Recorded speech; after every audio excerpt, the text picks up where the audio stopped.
I'm Shana from Three Streams Farm in Belfast, and since 2011 I've been really studying using leaves for my animals.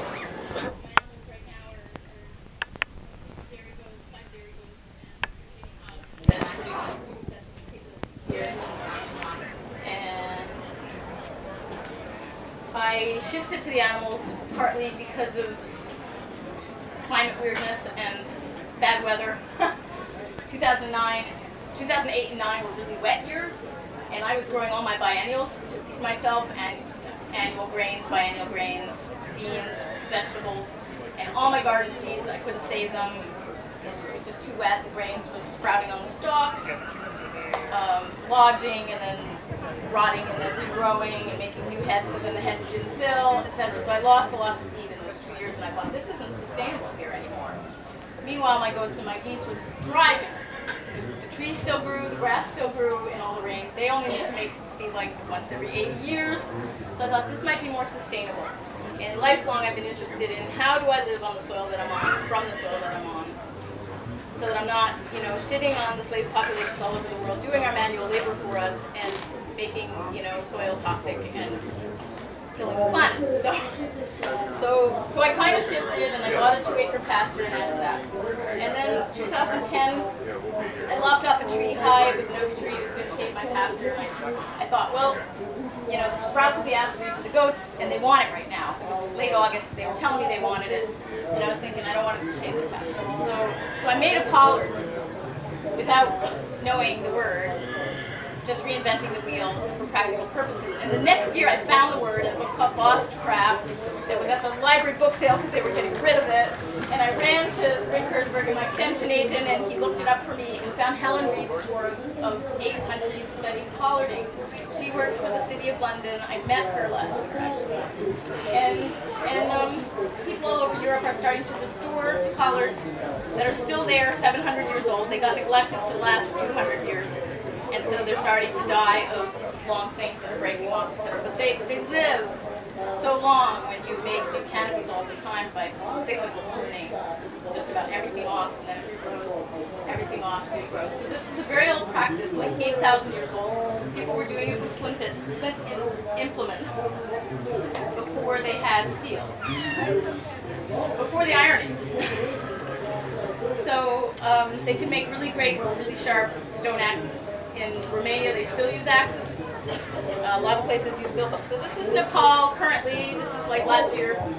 Somebody doing fodder for his animals, but mostly it's women who climb there for their animals. They're climbing for cows a lot, and goats, and probably maybe pigs. I don't know if they have pigs.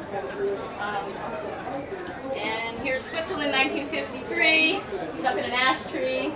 I like this guy because he didn't bother to get the ladder, which kind of is like me a lot of the time. And that's from a forestry manual, a German forestry manual from like the 50s. It was on the internet, Margaret von Peye. This is Sweden or Ireland, I'm not sure which. It's out of Håkan Slav's doctoral study. And he's doing just about a whole woodland there. So in Europe, they're really focused on hedge trees and, trees that are still there because they were in the sun enough that they didn't die out when they stopped being pruned. But the woodlands, where people were doing whole woodlands, they're not evident anymore because they just got shaded out, I think. So people aren't as aware of doing whole woodlands. But Yvonne Taylor helped me pick through a 1756 farm manual that was handwritten in Swedish that you can get for $20 on Amazon, scanned in. And the pictures are all folded, they didn't open to scan it.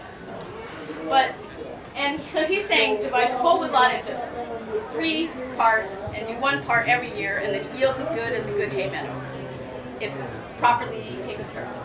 So this was common practice all over Europe, and still is, in warmer places, and probably all over the world anywhere there were trees. Yesterday someone said, so is it only countries that have enough rain that do this?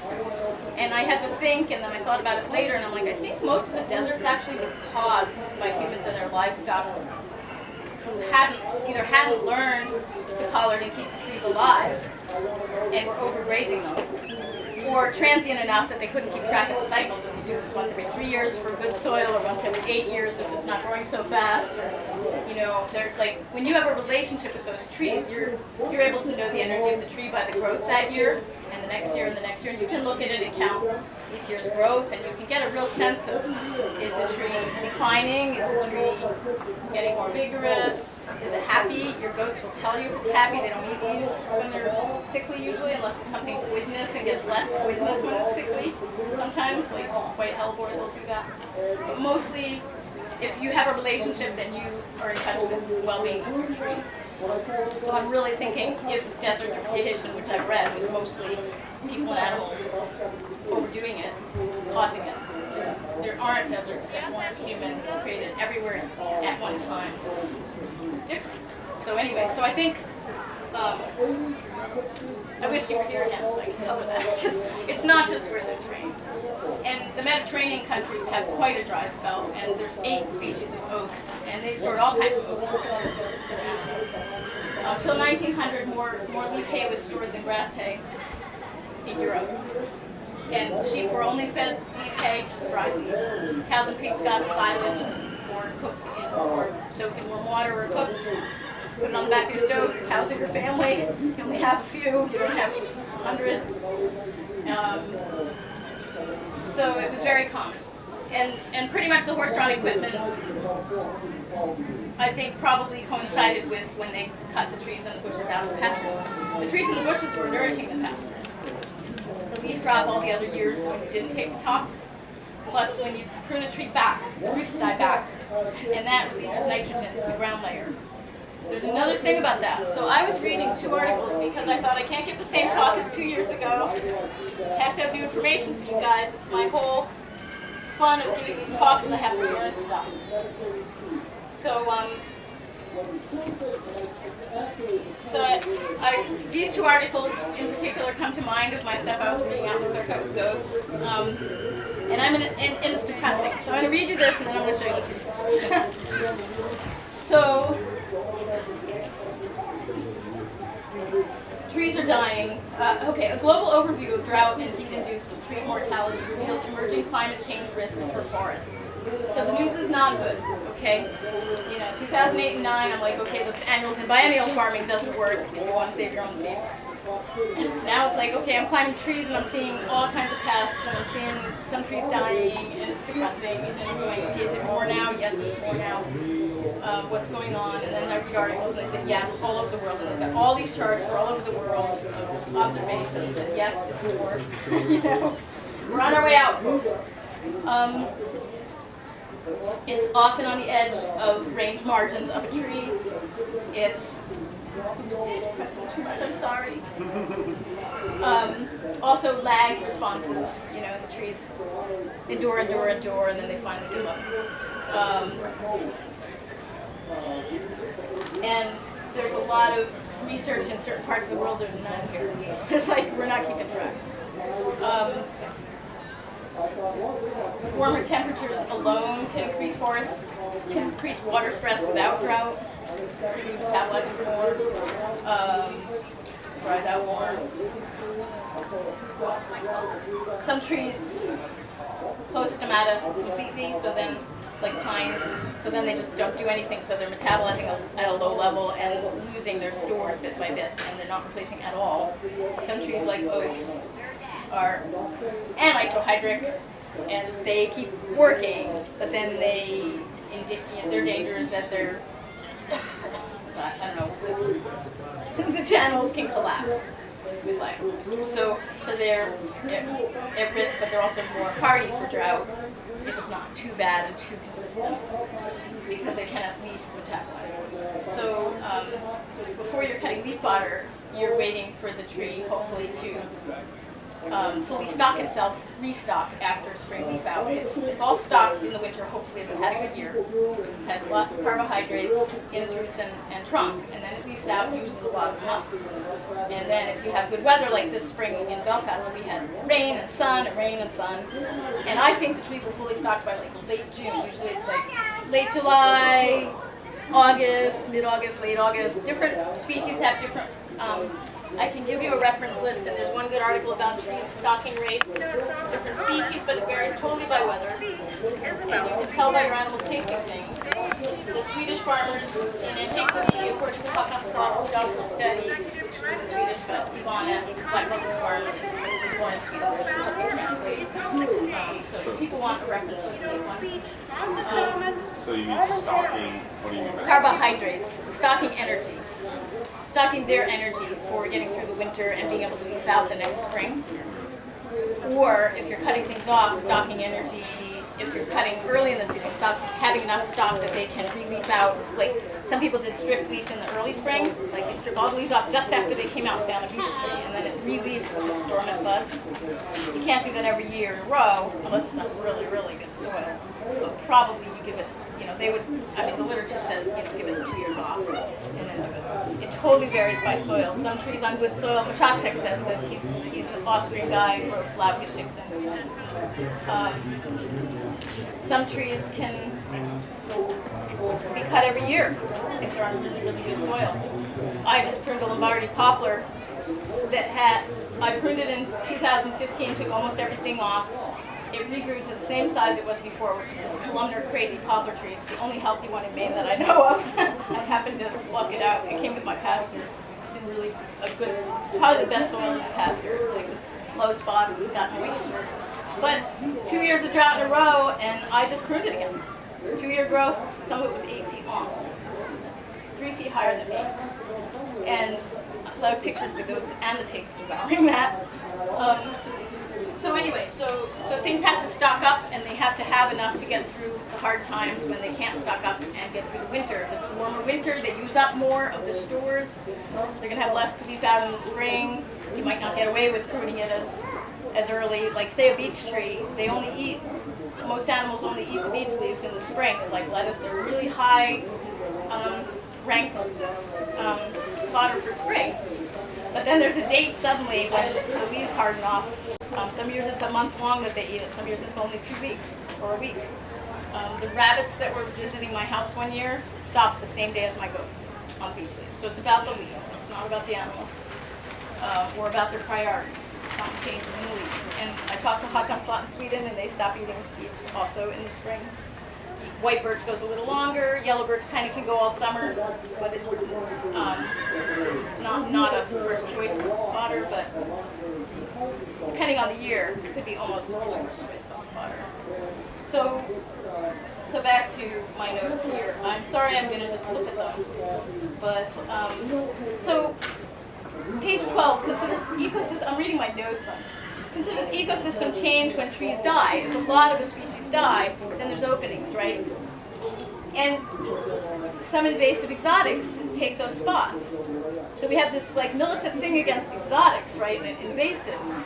But say all my red maples die, that's going to be a bare woods. Say the peanut butter flavored tree that tastes like peanut butter, that smells like peanut butter. I think that's the now what did I say it was? They have it in here. Empress tree. Do people know there's a tree that it almost has leaves like an ash? It grows in like New Jersey. It has gaudy purple flowers and it's invasive. But it's not everywhere. But it grows very vigorously. Anyway, just before I read this article, I was thinking, I wonder if my goats like that tree. Because I was thinking, we might need some things that can tolerate this stuff. So anyway, I'm wondering, these invasives that are coming, are they positioning themselves in case they're needed? Like, we would rather have green cover than have a desert. So I worry about people who are militantly against certain species, because I'm not sure that we know what's going on. We obviously didn't do all the right things up to this point. So, and buckthorn, just the other day, Elliot is my intern 2 days a week. He said the only thing they really want right now is buckthorn. The buckthorn's doing okay in this drought after 2 years of drought, after being totally overgrazed by my goats. Sea buckthorn? No, it's glossy buckthorn. Sea buckthorn is planted by permaculturists, but it doesn't seem to take off in our area. Where are you from? I'm from Idaho, but I've been living in Vermont this summer. So okay, and Vermont has different soil than us, silica-based or something? So there's some crossover for climate being similar and some things that are different, like your ginseng grows and ours is not wild. So you really need to learn your land and what you have there. And say my beech trees are really healthy, but I go somewhere and it's different soil and they're not happy there. The goats might not like them anymore in the spring. I don't know, you know. So invasives is something, you know, to keep a question mark in your mind. Don't just obliterate them. And page 13 considers maybe we should be relocating species because all these edges of territories are where the dying's happening. Maybe we should have more choices, you know. And so that brings me to answers are like, everybody agrees, more diversity, more resilience.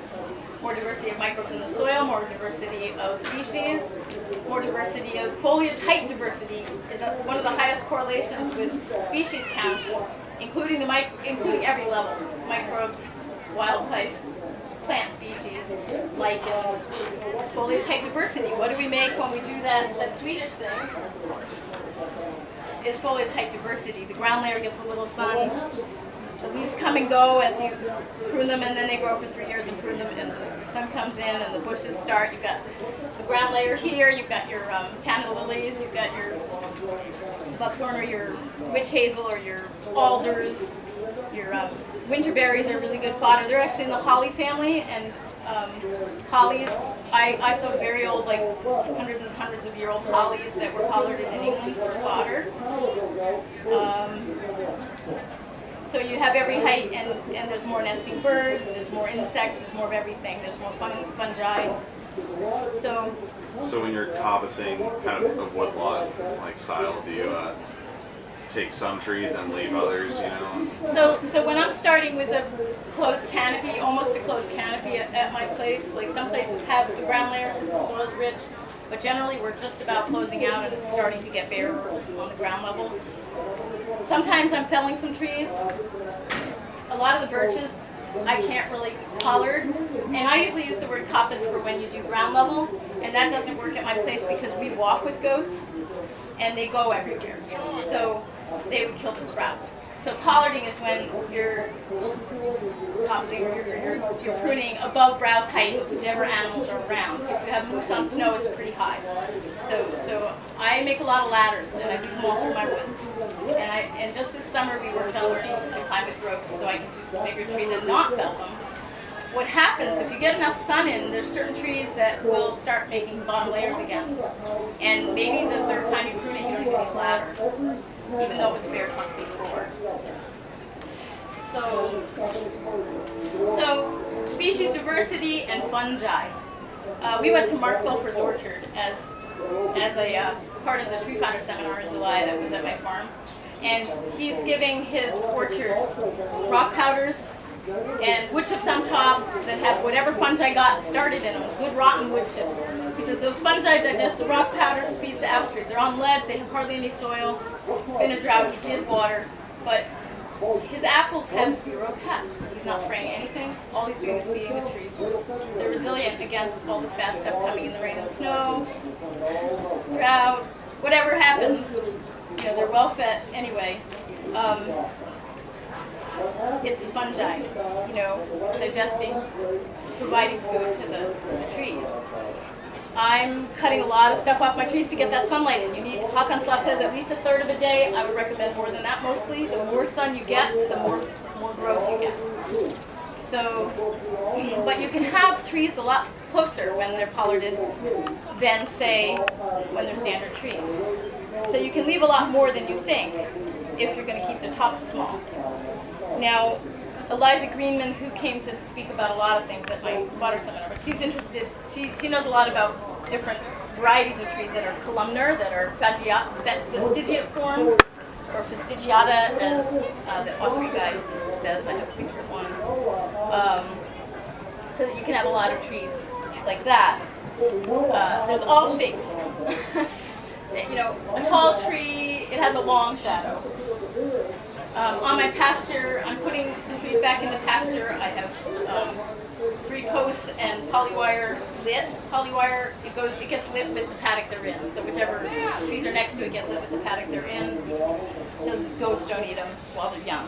Once they're not young, they'll be okay. They're oaks and apples, stuff that gets rough bark. And my goats get fed well enough of tree matter that they don't strip old trees. We did see some pig stripped maple oak roots at one farm. So you got to watch what your animals are doing and respond if you're starting trees. So I'm leaving a lot of wood is what my thought. I didn't finish my thought. So I'm cutting a lot of stuff off, and the first pruning, you're getting a lot of wood. You're not just getting these 3-year sprouts or 5-year growth. I'm cutting a lot more off than that. But I'm trying to keep it to under 3 inches, even preferably under 2 inches. So some trees I'm leaving quite tall because I don't want to make big trunk cuts. You know, you just don't want to axe it off and have an 8-inch cut. Hawkon Slot says, unless you're going to fell the tree anyway, and therefore you might get some fodder off of it for at least 100 years. Maybe it won't live to 700 years, and maybe we're all going to be dead in 50. We don't know.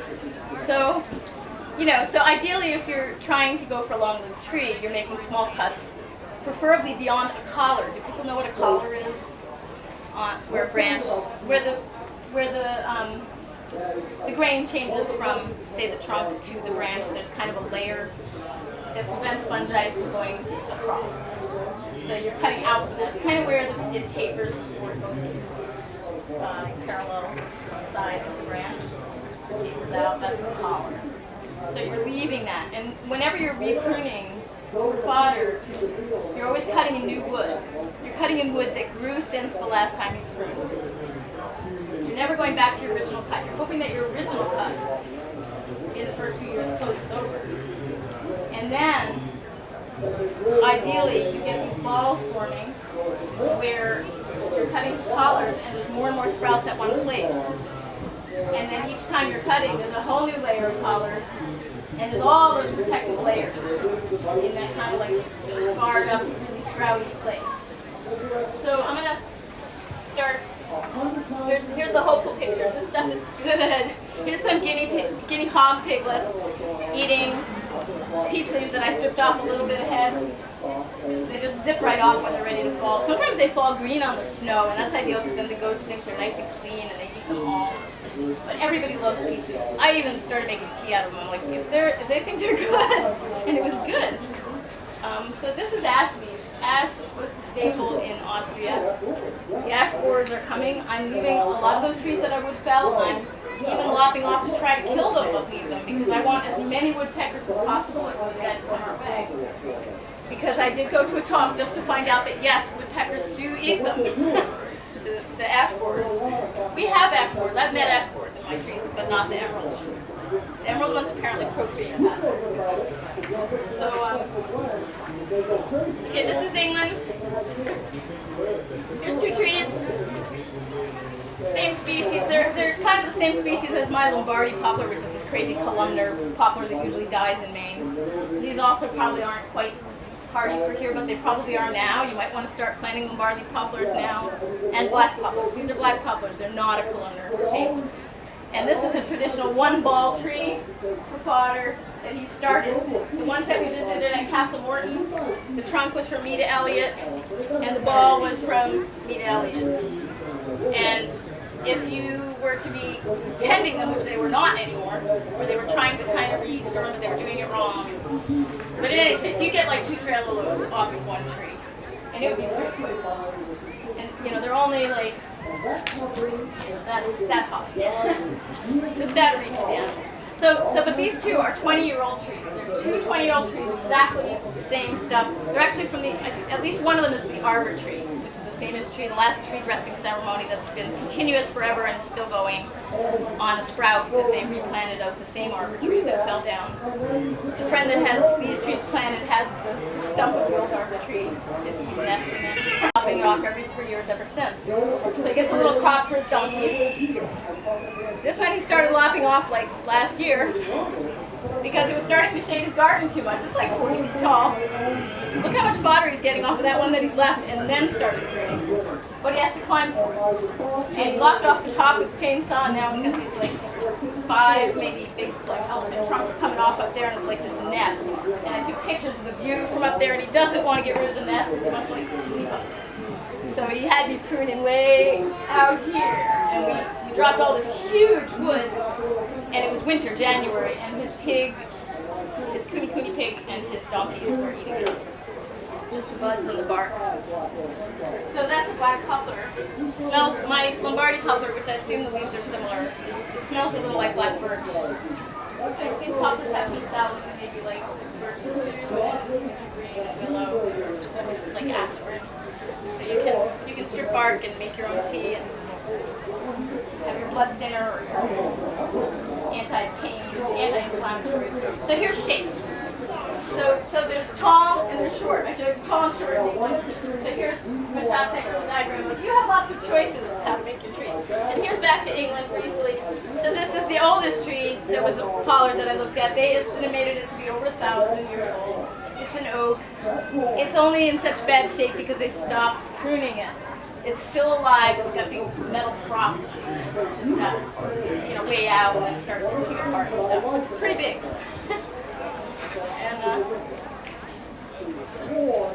So in all practice, these are, Middle Ages Sweden, little calendar, they're doing tree stuff in the spring, they're giving them spruce trees, they're giving them, it's different spruce, or maybe for birch trees, and they're stripping leaf before the hay comes in, and grain harvest, which is a month, starts with April, May, June, July, August. Over here, they would be harvesting for winter leaves. We don't see the rest of the calendar. Here's another Sweden, Middle Ages. Here's 8th Dynasty tomb. Locust pollards. This is Stone Age pollarding. They were doing my comment about all the mulch that comes from these trees. Trees are the best at making duff. They're the best at making humus of anything. And if humus is going to save us from the snow melt that kills the microbes in the soil, I swear, if I don't compost the same year in my garden now, the microbes are dead and you have a dead zone. These stay this big. It used to be in the 80s we could ride on what we put in the year before if we put a lot. Now it just gets killed over the winter because of the snow melt. I was at a talk and a biologist in my town said that they can't reintroduce salmon because the spawn die at snow melt because it's a toxic event. And that connected me with, that's what's going on with the microbes. So it's really bad news. I hate to bring you bad news, but anyway, so in Austria, they used to be taking all the leaves in the spring. So they leached down to the tree roots all winter, and then they stole them for their open lands, but they stole them through their animals. This was the animal bedding. So they were stealing for the animal bedding, and then they were feeding them leaves all winter. So everything in that manure that they were spreading on the fields all came from the forest. So they were subsidizing the open lands with the more efficient forest lands. And Mishachik says the forest was fine. They didn't have, pollution back then. And he says it was the downfall of Austrian agriculture when they stopped using the forest. Here's Austria. Here's an ash tree. This I'm just going to pass around. It's just kind of fun. This guy has this really cool pack. He uses a ladder to get up the tree. Prunes this little ash tree, has this huge heap of fodder, and then he packs it all up and walks off with the whole tree on his back. Here's some to just affirm that yes, it's okay to not start when the tree is young. This is in Austria. Now they're still pollarding it. They were in this picture still pollarding it even though they got rid of the animals without a hospital. But they're just pollarding it with firewood. It still makes more firewood than if you cut it down and wait for it to pop. Because it's such an efficient structure. And we are arboreal. Some of us kind of like climbing trees. The kids all seem to still have that instinct. It's a remnant of the 8,000 years of history. The children all want to climb my ladder when we're winnowing over in the children's area there. The ladder's like the most popular thing. I tried to sell Christmas trees, having to go haul them out, families and stuff. All they want to do is climb the ladders all through my woods. So drought and ash trees. Ash are drought sensitive. They get kind of yellow. They also get a disease called yellows, which thankfully mine don't have. Read up on if you want to know more. So this is last year's drought. So I had pruned this tree the year before with a crazy intern. We both went up like 40 feet in the wind on 2 trunks of the same tree. it branched like well over our heads, but then he had one and I had the other, so right next to each other, so I could like instruct him. It was a perfect instructional tree. And this is the year after. I left small things. I didn't cut anything back to a dead stub, to a stub with nothing. Sap flow, I don't know how much you know about pruning in trees, but I'm an old orchard pruner from 1983 on. So I know a lot. I had transferable skills to know about healing in trees. And so the sap doesn't flow unless it has buds to go to, or it thinks it's going to make some. I mean, if it doesn't flow, it makes some quick and gets some flow, hopefully. And there's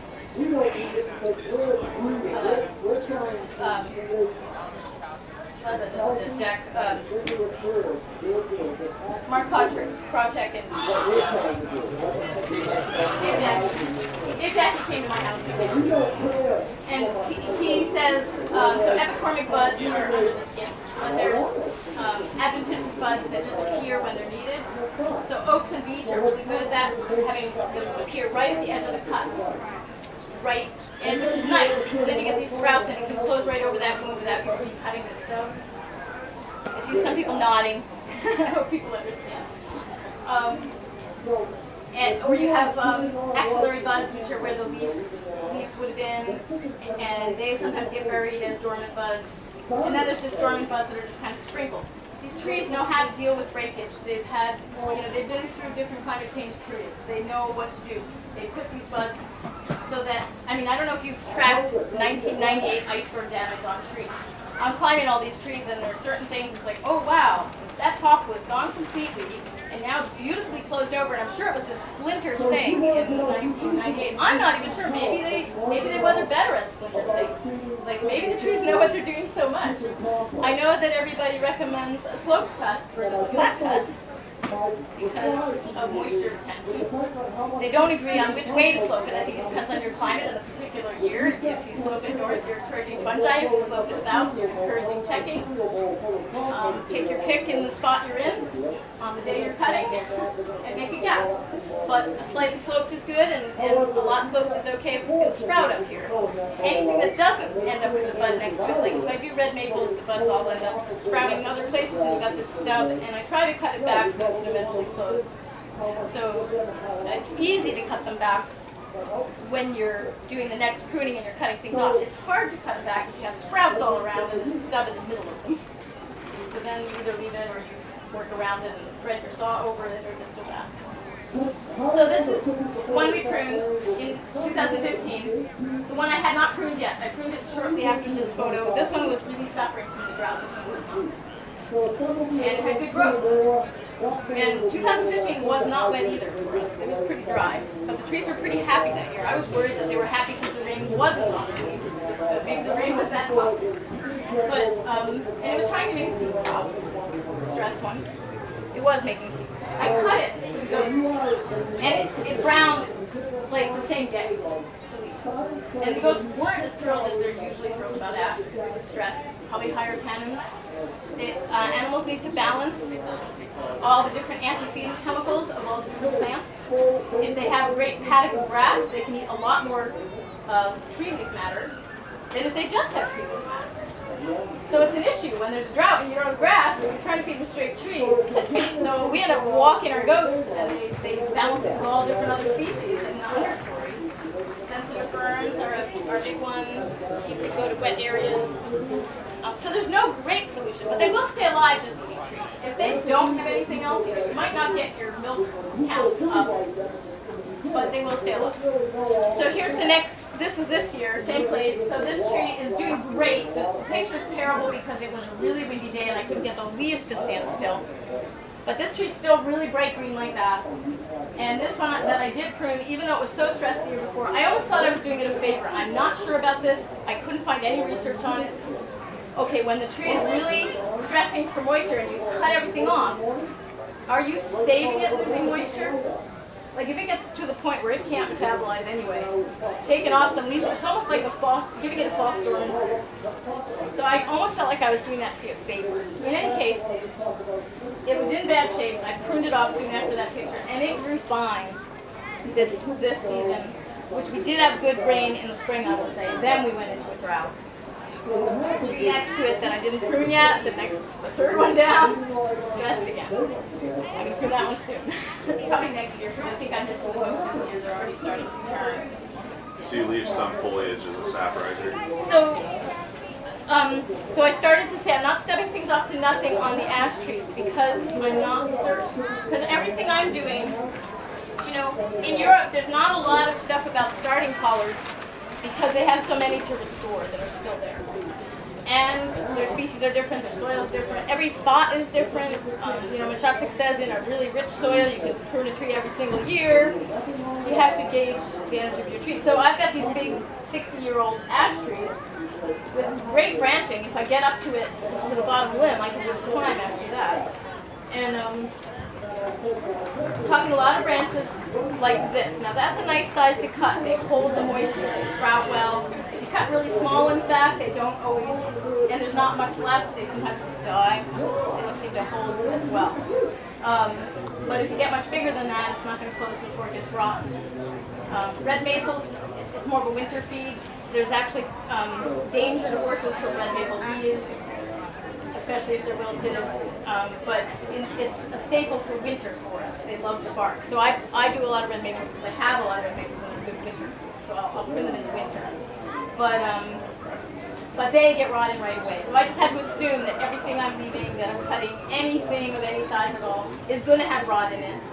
Now, if it has a lot of new wood, a rotten cylinder can still hold your weight. But you have to, if you're climbing, you either have ropes or you have a lot of experience of different species of trees, knowing what takes your weight and what doesn't. And you're staying close to the trunk with your weight if there's any doubt at all, like on a poplar tree, which is very brittle. On the other hand, I climbed up an oak and sell them saw logs afterwards. They take everything off every 3 years, and then it would still gain diameter, and sell them as saw logs. Whole hillsides like that. There's a picture of the hillside in Albania in Ben Law's book, The Moving Way. So I have one of those. I have a picture. Here's one way I feed ash. I snap it off with my fingers while they're grazing, so they eat some of it and bring it back in their bellies, and I bring an extra bag for the next feeding. And those bags, my neighbor will make them for you for $10. He does lobster trap heads. And so it's very UV tolerant, terrible plastic fiber. Elm tree, this is quite a few years ago. This tree already had the rich crown, is how we translated Mashotzik. He's Austrian, writes in German. It's Lavi Schickman's big book. You can't get the book except through the university system. It's like at least $400 to buy a copy right now. But anyway, and then this is the next year, same tree. And then it got bigger and bushier, and this year it looks like this again because I just pruned it. So this is, I was a little harder on it this year. My first pruning, I leave a little sap riser on everything I cut. But if it's a big thing that has a lot of leaves, like Mashotzik says, a sap riser is, or maybe Hakan also, says, is a branch with not too many leaves. So if it's a branch with a lot of leaves, you cut it back. So you leave something, but not enough to discourage sprouting, not enough to prioritize that branch. So probably lots of trees you could get away with just making stubs even the first time. If it's got a nice structure that you already like, especially an oak or a beech. It seem to store well and seem to have those adventitious buds starting right on the edge of things very well. But the trees that I'm not sure about, I leave a few leaves. It also doesn't scare the neighbors away as badly. Or like at Mafka, I did the willows, and if I didn't do anything, I'd get complaints. So that's an elm. Ingvild Austad, who's a biologist in Norway who studies this stuff, she says that elm, of the things they studied, had like the longest nutritional window, starting earliest and going all summer. Very high nutrition. The Swedes and the Norwegians stripped the bark too for animals, and in a starvation year they made elm bread for themselves out of bark. So just the other day, I ate an elm leaf. I thought, I gotta bring leaves to my talks. Next year, I gotta bring leaves to my talks. I gotta wrap them moistly and put them in the refrigerator and have it ready if they let me talk again. So anyway, it's really mucilaginous and it wasn't strongly flavored, and I don't know if you've eaten basswood leaves. Basswood leaves are known to be edible by humans. And elm leaves are almost safe for basswood leaves as well. So this is elm. You have to be really careful when you're pruning it because the bark has bast. So does basswood. So does locust. Locust is another great fodder. It's now illegal to sell, but you're allowed to plant them still. Yeah, it's on the federal list of invasives. Or maybe it's just the state list. I have the list.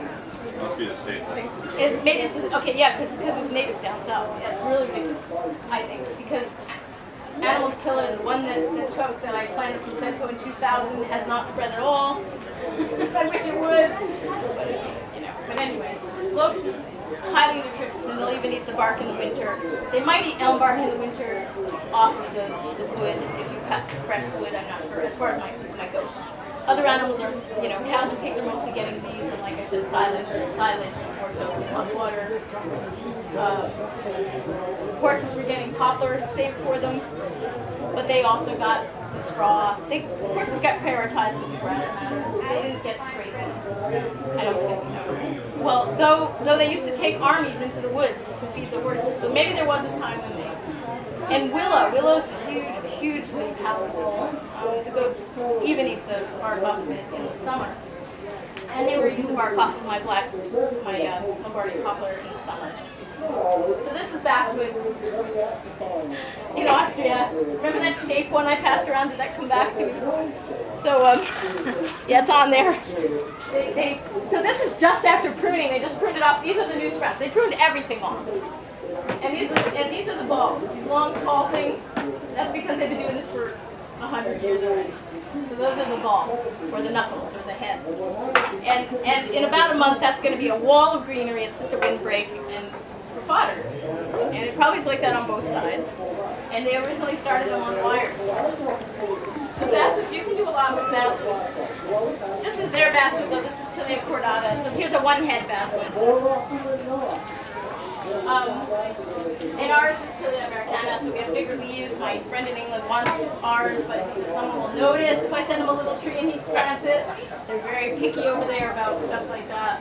We would get in high trouble.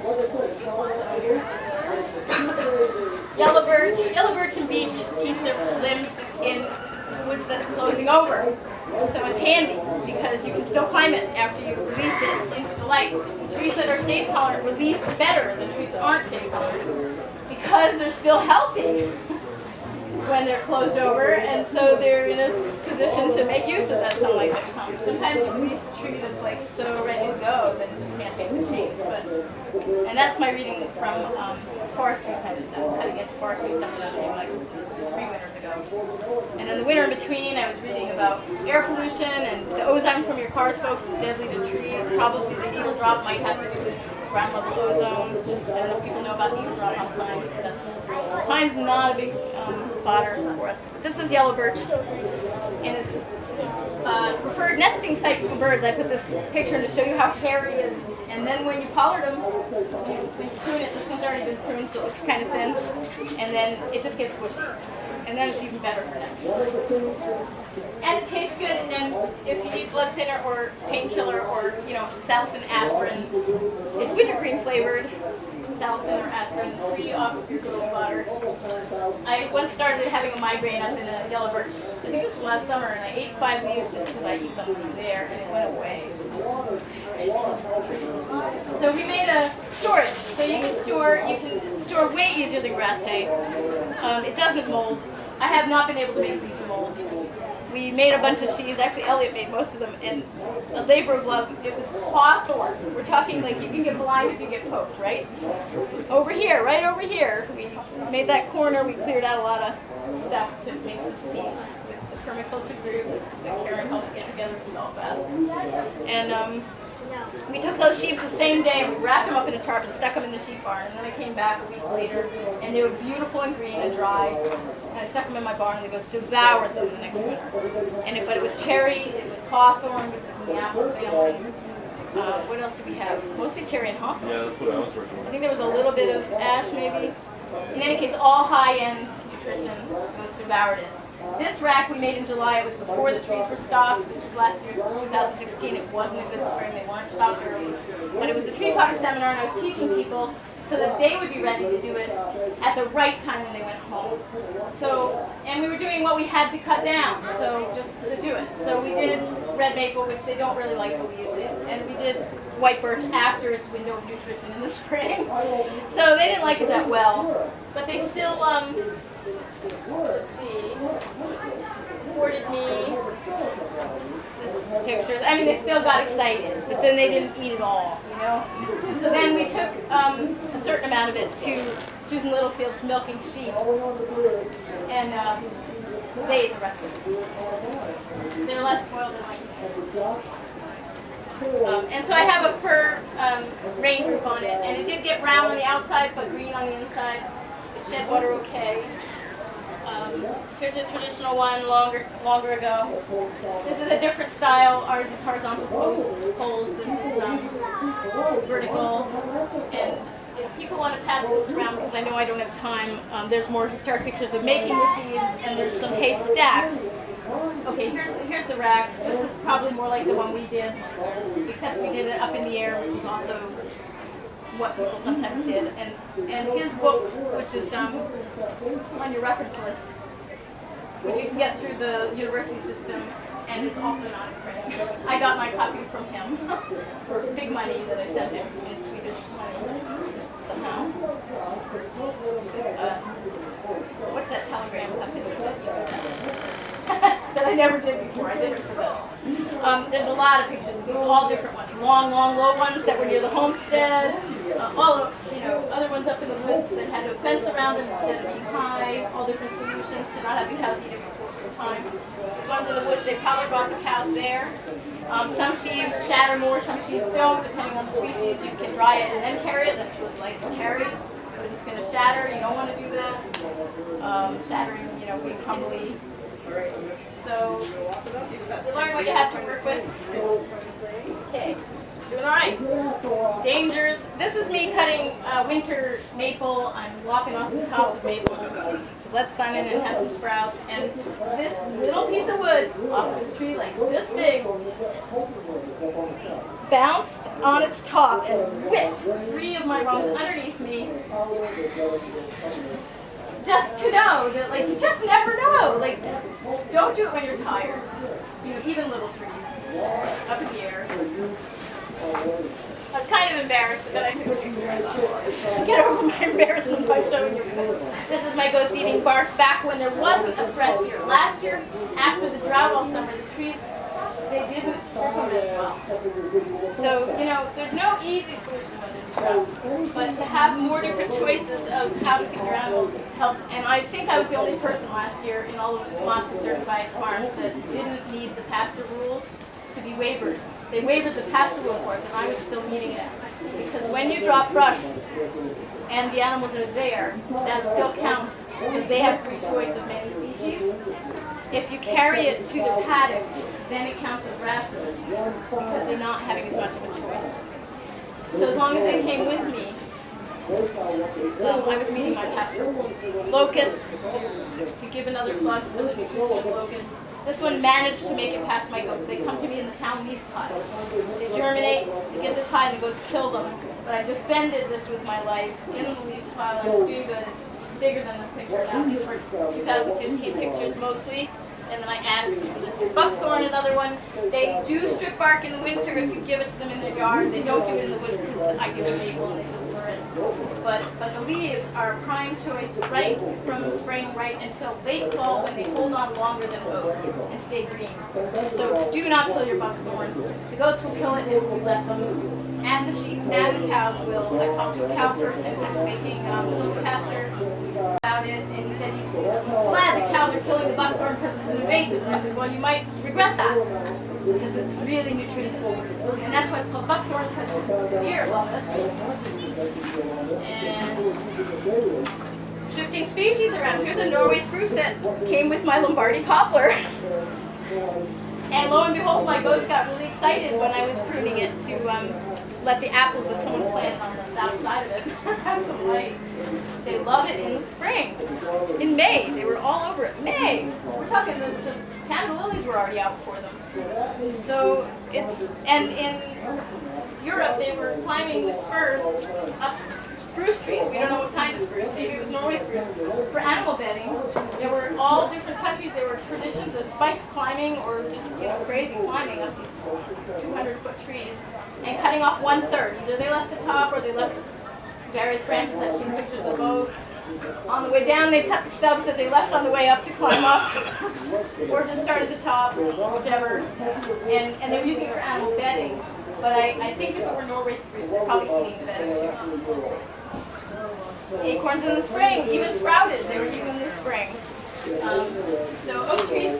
Now in Spain, they collared some chestnut trees and they get a bigger crop. So I don't know. I don't have the data yet on my oaks. At what point do they make nuts and you get the fodder? Beech in the spring, lots of other pictures, but I want to go to questions because we're going to be out of time. So, questions? So I couldn't have answered everything. mostly coniferous forests, like just probably not happening like year round. Cedars are white cedars, Thuja occidentalis are white cedars here. It's the only cedar we have in Maine, mostly, unless people plant, is high-end fodder. But they're suffering from the drought.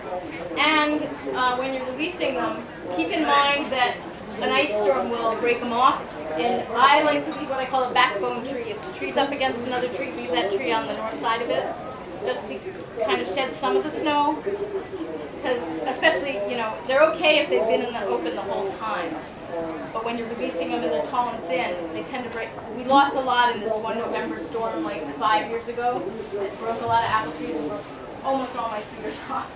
The ones that I pruned did a little better than the ones that I had pruned. They held a little less, they're a little narrower, etc. And mine, because of the age they are, I'm climbing up and reaching out. And cedars are quite brittle.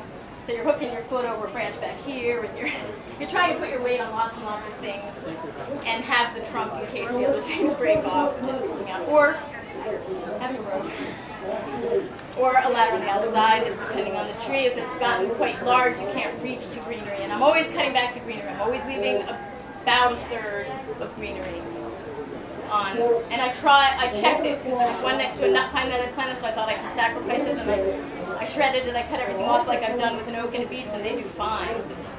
I started to say about that oak tree, I climbed 3-year sprouts on an oak tree. On an ash, you couldn't do that.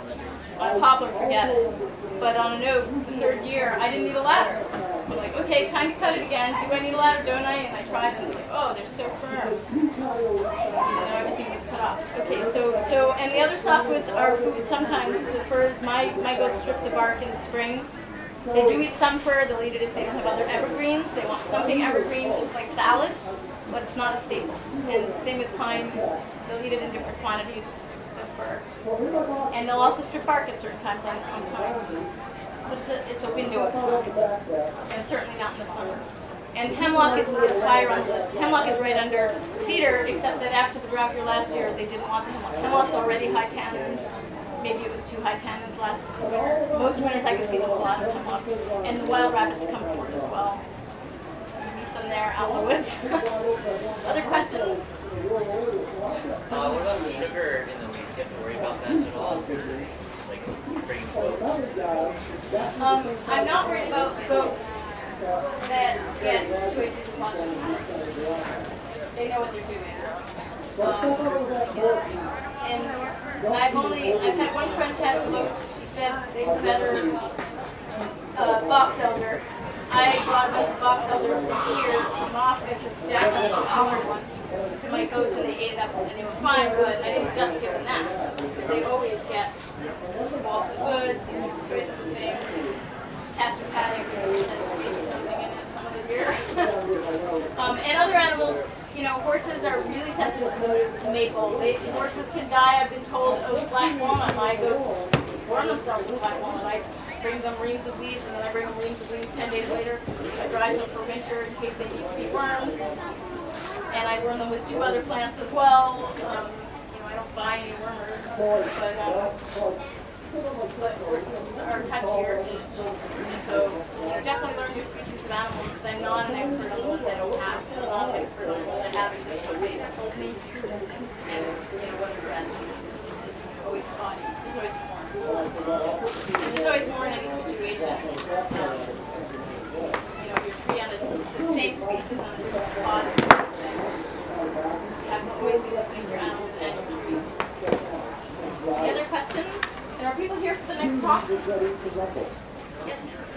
Oh, we have 3 minutes. Awesome. How do you like haul? You know, you haul them out of the woods like for your winter Yeah. pile, and then So, okay, so here's us carrying armlet. Now, we didn't make sheaves out of this because this was just fresh feeding, so we make bundles. So, if it's beech, I can take the limbs themselves and wrap them around, and I can do similar to the, that bunch has a sheaf tying diagram of different ways to stick the branches in and tie it. Or you can carry a bunch of baling twine if you buy square bales, you have baling twine, but it smells like evil. So anyway, so that's us carrying beech in the spring. And I'm just tying usually one place. But you know, if you've pruned the tree before, the stuff is much straighter and nicer to make bundles out of than this was. This was the first pruning stuff. And I'm carrying it on my head because then I have good posture and the carrot's silent. It can be heavy. And I'm working on my goats carrying it. At Farm & Homestead Day, I was playing with a baby carriage, one of the really nice ones with big wheels, but I have to go the way it usually goes because otherwise it can't steer. So I have to switch it around. And I need to make roads because I don't really have roads in my woods. We've been just wandering on foot all different ways. We're constantly grazing the canopy lilies everywhere. Even in the closed canopy, you have certain things that are good, especially around your canopy lilies, which are like the first milk in the spring. So I don't want to open everything up. And mushrooms, you know, like we want those mushrooms, and I have some shiitake logs, and they want dark places. So you got to leave some dark places. Other questions? Did I answer you? Okay. I forgot what the question was. Any other questions? Down near the coast. Soil's really different. Do you know if people taking it down? It's not important.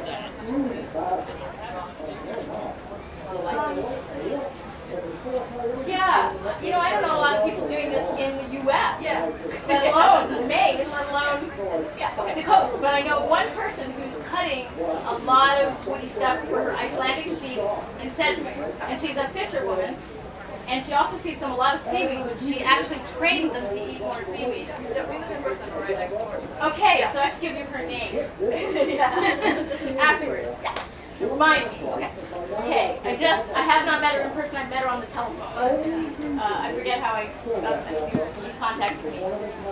So I know it's done, and I know, you know, Ireland, Scotland, England all have pollards, and they've got some rocky places. You know, if the growth is slower, then you can't do as quick of a cycle. Right.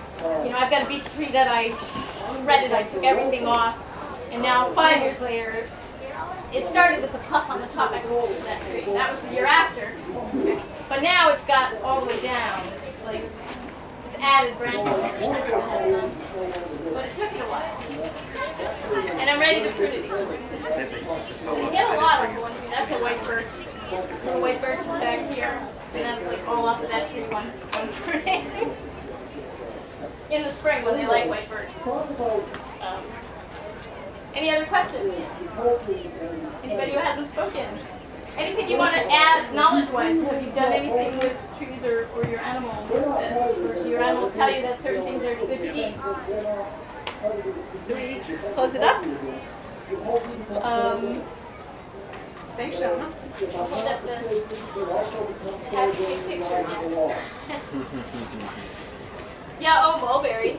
Yeah, add some species for sure that you know will work. This is plant protection. The goats ate it down to the 4-foot fence for many years, and I thought, oh no, I'm going to have to. I meant to prune it before I put the taller fence, and I never got to it, but we put the taller fence, and the tree knew what to do, and that's 1 year growth, just like, oh good, now I have a 6-foot fence.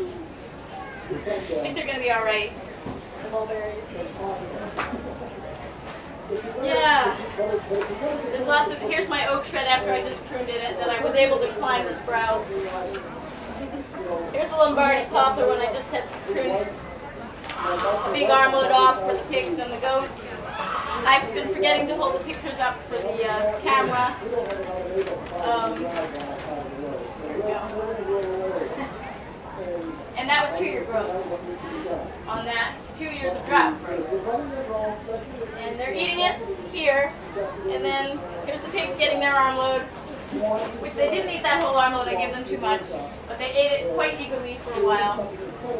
And here's the goats the day after she's sticking her head into chocolate bar of the same bundle.